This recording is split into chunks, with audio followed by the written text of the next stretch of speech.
जय श्री राम। बहुत बहुत स्वागत करता हूं आप सभी का एक बार फिर से अपने YouTube चैनल पर। मैं पंडित आशीष शर्मा। आप सभी को नव वर्ष की बहुत बहुत शुभकामनाएं। मैं ईश्वर से प्रार्थना करूंगा कि नया वर्ष आपके लिए नई खुशियां लेकर आए। आज के इस वीडियो में हम आपसे बात करेंगे कि कुंभ राशि के जातकों के लिए वर्ष 2023 का पहला महीना यानी जनवरी 2023 कैसा रहेगा। इस महीने मासिक राशिफल, आपकी राशि से ग्रहों की स्थितियां क्या फल देने वाली हैं, कौन सा ग्रह आपकी राशि से किस भाव में चलकर किन ग्रहों के साथ युति बनाकर किस स्थान पर दृष्टि देकर आपको किस तरह से प्रभावित करने वाला है, ये हमारे इस वीडियो का विषय रहेगा। यह वीडियो चंद्र राशि पर आधारित है। आइए सबसे पहले हम देखते हैं ग्रहों की स्थितियां 1 जनवरी 2023 को कहाँ है। आपकी राशि है कुंभ। राशि से दूसरे घर के अंदर बृहस्पति देव अपनी स्वराशि के अंदर हैं, तो राशि से तीसरे घर के अंदर है राहु। राशि से चौथे घर में मंगल वक्री हैं जो पूरे महीने इसी राशि में रहेंगे। तो वहीं राशि से भाग्य स्थान में देखेंगे तो केतु की स्थिति रहेगी। एकादश भाव में सूर्य और बुध की युति बनेगी, तो राशि से द्वादश भाव के अंदर शनि और शुक्र की स्थिति रहेगी। इस महीने यदि हम देखें तो 16 तारीख को यानी 16 जनवरी को यदि हम देखें, लगभग 14 जनवरी को देखें तो सूर्य का राशि परिवर्तन हो जाएगा और सूर्य पहुंच जाएंगे मकर में, जिसको कहते हैं मकर संक्रांति। 22 जनवरी को करेंगे शुक्र राशि परिवर्तन, मकर से निकलकर कुंभ में आएंगे। और 17 जनवरी को बहुत ही विशेष राशि परिवर्तन होगा, वो होगा शनि का राशि परिवर्तन, जिसमें आपकी साढ़े साती का दूसरा फेस आपको शुरू हो जाए। तो आइए जानते हैं इस परिवर्तन का, इस स्थिति का आपके जीवन पर क्या प्रभाव पड़ेगा। आपकी शिक्षा, आपका व्यवसाय, आपकी नौकरी, संतान, सभी क्षेत्रों को लेकर हम इस वीडियो में बात करने वाले हैं। देखिए, सबसे पहले मैं शनि के बारे में आपसे बात करना चाहूँगा, क्योंकि शनि आपकी राशि के मालिक भी हैं और शनि राशि से द्वादश के मालिक भी हैं। यानी मान सम्मान स्वास्थ्य को लेकर जो स्थितियां हैं वो कहीं ना कहीं शनि के आधिपत्य हैं या शनि के कंट्रोल में है। 17 जनवरी तक की स्थितियां अभी भी ये दिखाती हैं कि कुछ खिंचावट आपके जीवन में ये ग्रह दे रहा है, कुछ डिले दे रहा है, क्योंकि जब जब कोई ग्रह परिवर्तन करने वाला होता है तो वो राशि के अंश पे, यानी अगर लास्ट में तो लास्ट की डिग्रियों पर पहुंच जाता है। और कोई भी ग्रह जब लास्ट की डिग्रियों पे होता है तो वो ज़्यादा सक्सेसफुल नहीं माना जाता। कि शुरुआत की 1-2 डिग्री हो या लास्ट की 29-30 डिग्री हो, तो ऐसा ग्रह कोई बहुत ज़्यादा बली ग्रह नहीं माना जाता। हाँ, अगर वो वर्गोत्तम है तो बली हो जाता है, अदरवाइज नहीं होता। और शनि मकर में बैठे हैं, मकर में 17 जनवरी तक होंगे यहाँ, तो कहीं ना कहीं प्रॉब्लम्स होंगी। आत्मविश्वास में कुछ कमी भी रहेगी, कुछ हेल्थ इश्यूज भी होंगे, कुछ कार्य के अंदर थोड़ा सुस्तपन आएगा, थोड़ा डिले हो जाएगा, थोड़ा ढीलापन आ जाएगा, ऐसा हम कह सकते हैं। 17 जनवरी को शनि का परिवर्तन होगा और ये शनि का परिवर्तन शनि की साढ़े साती के दूसरे चरण के रूप में आपके जीवन में प्रवेश करेगा। ये बड़ा ही अद्भुत परिवर्तन है, क्योंकि इसमें जैसे ही शनि आपकी राशि के अंदर आएंगे तो ये बनाएंगे शश नामक महापुरुष योग। और शश योग के कारण जीवन के अंदर सुख शांति समृद्धि मिलती है, संपन्नता मिलती है, कार्य क्षेत्र के अंदर यशमान सम्मान मिलता है।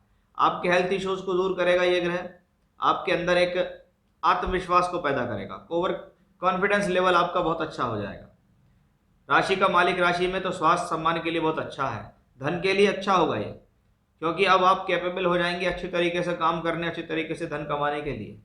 ये वायु तत्व राशि में रहेगा, नहीं आपकी राशि के ऊपर, यानी विचारों का आवागमन होगा और उस विचारों के आवागमन से आपको लाभ भी मिल जाएगा। आप जब देखिएगा कि महीने की शुरुआत होती है तो शनि और शुक्र का एक राजयोग बनता है, और वो राजयोग राशि से 12वें घर के अंदर बनता है कि आपकी राशि से चौथे और नवम यानी सुख साधन और भाग्य दोनों स्थान के मालिक शुक्र राशि से 12वें घर के अंदर है और शनि के साथ राजयोग बना रहे हैं। इसमें कोई संदेह नहीं है कि शनि शुक्र का राजयोग है, लेकिन राजयोग बन कहाँ रहा है? 12वें घर के अंदर, यानी कुछ ना कुछ डिले, कुछ ना कुछ देरी के साथ फल देने वाला होगा।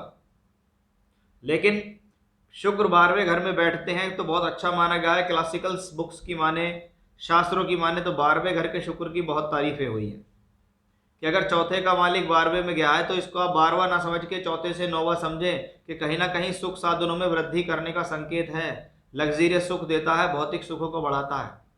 भाग्य स्थान का मालिक शुक्र 12वें घर में अगर बैठा हो तो भाग्य बनाने के लिए बाहर जाना पड़ेगा, यात्रा करनी पड़ेगी और उससे आपको लाभ मिलेगा। या दूर के लोग जुड़कर आपसे लाभ मिलेंगे। 17 जनवरी को शनि का परिवर्तन और 22 जनवरी को होगा शुक्र का परिवर्तन। फिर ये एक बहुत प्रबल राजयोग और धनयोग बनेगा आपकी राशि के अंदर। यानी वर्ष 2023 की जो शुरुआती महीना है वो आपके लिए बहुत ही प्रबल संकेत दे रहा है। इसको कहते हैं कि कुछ शुरुआत जीवन में ऐसी प्रबल हो गई तो इसका मतलब है कहीं ना कहीं वर्ष 2023 आपके जीवन में एक बेहतर स्थितियों की तरफ जाएगा, क्योंकि शुरुआत आपकी बहुत ठोस हो रही है। तो शनि शुक्र का प्रबल राजयोग द्वादश में, और द्वादश से भी ज्यादा बेहतर होगा राशि के अंदर पहले 17 जनवरी और फिर 22 जनवरी को स्थितियां अनुकूल होती दिखाई देंगी। पंचम भाव का मालिक बुध है। पूरे महीने बुध राशि से एकादश भाव में रहेगा। पंचम भाव शिक्षा के लिए अनुकूलता दिखाता है। शिक्षा, विद्या, बुद्धि, आपका ज्ञान, आपकी डिसीजंस, आपका विजडम यानी बुद्धि, आपके प्रेम प्रसंग, ये सब कहाँ से आते हैं? ये सब पंचम भाव से आते हैं। उनका सप्तम भाव के स्वामी से कनेक्शन है 11th हाउस के अंदर, यानी इच्छा पूर्ति का समय कराएगा सूर्य। लव रिलेशनशिप्स में कामयाबी देगा सूर्य ग्रह, क्योंकि वो बुध के साथ है। पंचमेश पंचम भाव को देख रहा है, वो भी लाभ में बैठकर। शिक्षा के लिए बहुत अनुकूल समय है। जो पढ़ रहे हैं उसमें सफलता मिलेगी, तरक्की करेंगे आप अपनी सफलता के बल पर कि भी मेरा एग्जाम अच्छा हो जाए, मेरी सफलता मुझे अच्छी मिल जाए, मेरा संतान मुझे मिल जाए। संतान का भी भाव है पंचम भाव, कि यह समय संतान प्राप्ति, संतान से सहयोग, संतान के लिए अनुकूलता, या आपकी संतान किसी प्रकार से अगर प्रॉब्लम में चल रही है तो उसको कोई ना कोई फायदा मिल जाता है। कहा जाता है कि जब पंचम का मालिक सप्तम भाव में बैठा हुआ हो, गोचर कर रहा हो, तो ये समय संतान का रिश्ता तक भी करा देता है, ऐसा भी देखा गया है, क्योंकि ये पंचम से सप्तम भाव है। तो ये कुल मिलाकर सूर्य बुध की एक बहुत सुंदर स्थितियां हमें यहाँ पर दिखाई दी हैं। लेकिन सूर्य के परिवर्तन से थोड़ा सा सावधान रहना होगा। 14 जनवरी को होगा सूर्य का परिवर्तन, मकर राशि में प्रवेश करेंगे सूर्य। जब सप्तम का मालिक द्वादश भाव में हो, उस दौरान संबंधों को संभाल कर रखो, चाहे वो प्रेम संबंध हो या आपकी मैरिज लाइफ के संबंध। उस दौरान संभाल कर रखें अपने वैवाहिक जीवन को, अपने स्वास्थ्य का ध्यान रखें, आंखों से संबंधित कोई तकलीफ ना हो जाए, उसका भी आपको यहाँ ध्यान रखना बहुत ज़्यादा ज़रूरी है। तो बुध आपके लिए बहुत ही अनुकूल, 5वें घर से संबंधित पूरे अच्छे फल देने के लिए तैयार है। अब आपके लिए देखिएगा कि बृहस्पति कितना स्ट्रॉन्ग है, कि आपके एकादश भाव में सूर्य बुध ने धन योग बना दिया, क्योंकि धन भाव का मालिक पंचम का मालिक पंचम को देख रहा है, लक्ष्मी त्रिकोण भाव में को देख रहा है। तो वहीं जिस भाव में वो बैठे हैं वो बृहस्पति की राशि है, और वो बृहस्पति कहाँ है? 2nd हाउस, दूसरे ही घर में, अपनी ही राशि के अंदर धन बटोरने वाले ग्रह, धन एकत्रित करने वाले ग्रह, धन का संचय करने वाले ग्रह बृहस्पति बैठे हैं धन भाव में। यानी बुध और बृहस्पति मिलकर एक दोहरे धन योग का निर्माण कर रहे हैं। साथ ही साथ शनि शुक्र का राजयोग भी इसको पूरा सहयोग दे रहा है। भले ही 7.5 का सेकंड फेज शुरू हो जाएगा, लेकिन वो सेकंड फेज बहुत ही अनुकूल रहने वाला है कुंभ राशि के जातकों के लिए।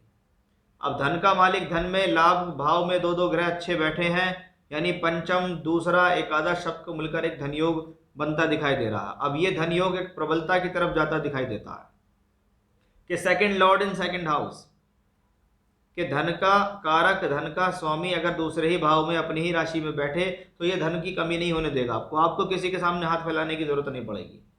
ये ग्रह साधन बना के देने वाला होगा, हम इसको ऐसे कह सकते हैं। मंगल दशम भाव के मालिक हैं आपके, कि कर्म का मालिक कर्म भाव को देख रहा है। सबसे अच्छी बात कि भाई ये महीना कर्म देने वाला है, ये महीना काम कराने वाला है, ये महीना उन्नति देने वाला है। कि दशम का मालिक दशम को देखे तो कार्य क्षेत्र में विकास होता है, विस्तार होता है, कार्य क्षेत्र बढ़ता है। चाहे नौकरी हो चाहे व्यापार हो, दोनों अच्छे चलते हैं। व्यापार नहीं चल रहा, व्यापार को चलाएगा। नौकरी नहीं मिल रही है तो नई नौकरी दिलाएगा, नई योजना बना के आपको लाभ दिलाएगा, क्योंकि लाभ भाव में ग्रह है, धन भाव में ग्रह है, शनि शुक्र का राजयोग है, और मंगल की दृष्टि भी लाभ भाव पर पड़ रही है। इसका मतलब ये मंगल आपके लिए बहुत ही अनुकूल रहेंगे इस महीने। यानी कुल मिलाकर वर्ष 2023 की शुरुआत एक अच्छे कॉम्बिनेशन से होती दिखाई दे रही है, और जब कॉम्बिनेशन अच्छा है, मजबूत है, तो मजबूती भी बहुत अच्छी रहेगी इस महीने आपके लिए जीवन में, और वो भी सभी क्षेत्रों को लेकर। क्योंकि यहाँ मैंने शिक्षा के बारे में, विवाह, वैवाहिक संकेतों के बारे में बात की, धन, प्रमोशन, तरक्की के बारे में बात करी, स्वास्थ्य, मान सम्मान के बारे में बात की। तो एक अच्छा समय आपका इंतजार कर रहा है, और वर्ष 2023 की शुरुआत आपके लिए बहुत ही शुभ रहेगी। तो ये था मेरा आज का विषय कि कैसा रहेगा कुंभ राशि के जातकों के लिए वर्ष 2023 का पहला महीना यानी जनवरी 2023। फिर से इसी प्रकार की जानकारी लेकर आपके सामने हाजिर होऊंगा। तब तक के लिए बने रहिएगा मेरे साथ। जय श्री राम।